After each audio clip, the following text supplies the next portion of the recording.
तो आज finally Mirzapur season 3 का ट्रेलर आ गया और ट्रेलर मुझे काफी पसंद आया। जिस तरह से इन्होंने एक ही कैरेक्टर पर या एक दो कैरेक्टर पर पूरा फोकस रखने के बजाय सभी कैरेक्टर्स पर थोड़ा थोड़ा फोकस करके सबकी मानसिक स्थितियों से हमको अवगत कराया। खैर ये सीजन धमाकेदार होने वाला है, ये तो मुझे पहले से ही पता था। और अगर तुमने पहले इसके दोनों सीजन देखे होंगे तो तुम भी इसका इंतजार तो कर ही रहे होगे। और जब बात करी जाए इंतजार की तो मेकर्स ने काफी लंबा इंतजार करा दिया, क्योंकि अब तो मुझे कुछ कैरेक्टर्स के नाम भी भूल गए थे और स्टोरी भी कुछ धुंधली होने लगी थी।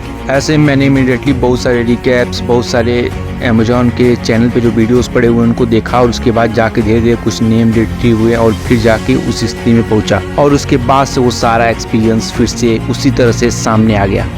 और याद आएगी कैसे जब पहली बार मैंने इसे एक्सपीरियंस किया था तो कितना ज़्यादा एक्साइटेड था, किस टाइप की उस समय फीलिंग थी। बिल्कुल ही दिमाग को उड़ा के रख देने वाली फीलिंग थी। और जब बात हो रही है स्टोरी की तो जैसा सीजन 2 की एंडिंग में हमें याद ही होगा कि अपने मुन्ना भैया निपट गए और अपने कालीन भैया को शरद शुक्ला बचा ले गए। और कहीं ना कहीं जब कालीन भैया को बचा ले गए तभी ये उम्मीद हुई कि शायद इसका सीजन 3 भी बनेगा और ये स्टोरी आगे भी कंटिन्यू होगी। और अब ट्रेलर में साफ दिख रहा है कि अपने कालीन भैया भी जिंदा हैं और वो पूरा कॉमबैक करने की तैयारी कर रहे हैं। और इस कॉमबैक में उनका हेल्प कर रहे हैं शरद बाबू। और जिस तरह के ट्रेलर में दिख भी रहा है कि शरद बाबू किस तरह से अपने तेज दिमाग का इस्तेमाल कर रहे हैं कालीन भैया का कॉमबैक कराने में।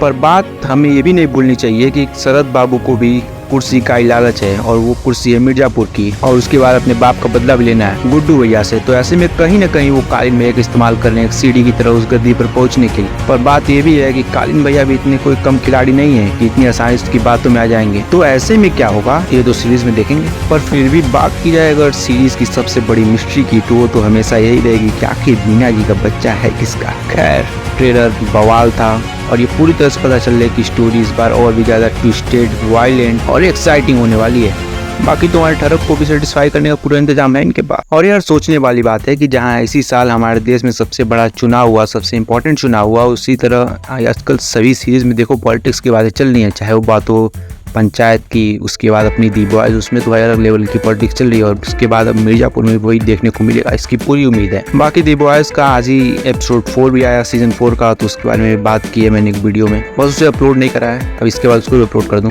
तो उसे भी देखना। बाकी तब तक के लिए I will keep steering, you keep watching the steering person.